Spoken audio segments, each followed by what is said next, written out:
bersama-sama mendengarkan penjelasan mengenai kompetensi umum SKKNI, marilah kita sekarang bersama-sama mendengarkan penjelasan mengenai kompetensi inti SKKNI. Selamat menyaksikan. Baik, terima kasih. Saya akan menjelaskan terkait dengan kompetensi inti.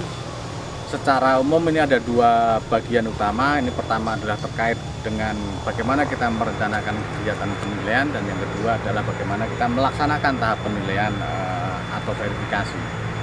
Jadi inti dari merencanakan penilaian dan namanya juga rencana. Jadi sebelum audit kita tuh harus membuat audit plan. Jadi kenapa kita penting membuat audit plan? Jadi ini bukan hanya untuk kepentingan auditor saja kita membuat audit plan, tapi juga punya untuk kepentingan auditi. Jadi manfaatnya ada dua. Jadi membuat audit plan ini bagi auditor sangat penting, terutama dalam rangka supaya kita bisa melaksanakan kegiatan audit secara efektif dan efisien. Kenapa harus dilakukan secara efektif dan efisien? Karena kegiatan audit itu bukan kegiatan sensus, jadi dibatasin oleh waktu. Jadi oleh karena itu kita harus melakukan perencanaan sejak awal supaya kegiatan bisa berjalan dengan efektif dan efisien. Jadi kepentingannya seperti itu. Kegiatan audit plan itu manfaat buat auditor. Kemudian untuk auditi, tentunya audit plan ini bisa menjadi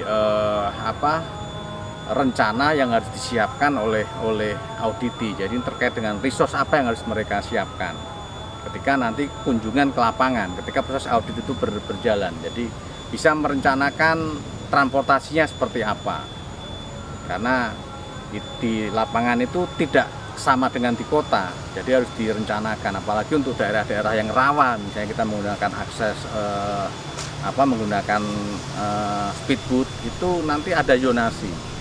Jadi harus dari level yang rendah, ketika pindah ke level yang tinggi kita harus ganti speed. Jadi apakah harus diangkat speednya atau harus menyiapkan speed baru. Itulah konteks kepentingannya bagi auditi. Demikian juga dengan nanti di samping transportasi adalah SDM.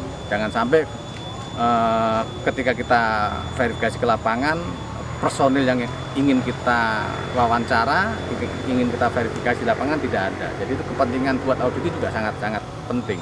Termasuk perbekalan. Apalagi kalau perbekalan konteksnya ketika perjalanan itu jauh.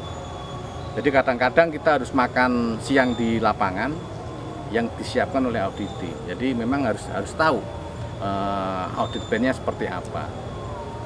Kemudian terkait dengan pelaksanaan penilaian. Jadi pelaksanaan penilaian ini adalah kita melaksanakan penilaiannya. Jadi intinya di situ audit.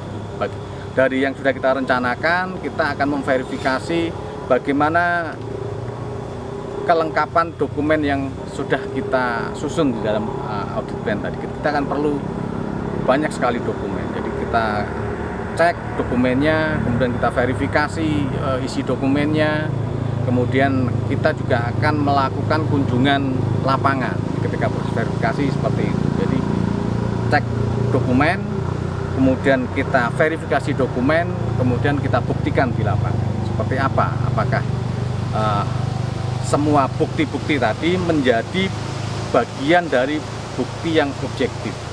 Jadi bukti yang objektif, bukan sekedar mengumpulkan bukti, tapi rangkaian tadi menjadi kita analisis, kita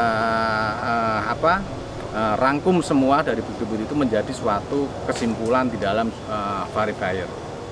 Jadi saya kira itu untuk proses verifikasi. Dan satu lagi yang terkait dengan temuan, dan ketika kita memverifikasi, proses verifikasi kita ada temuan, itu harus kita sampaikan.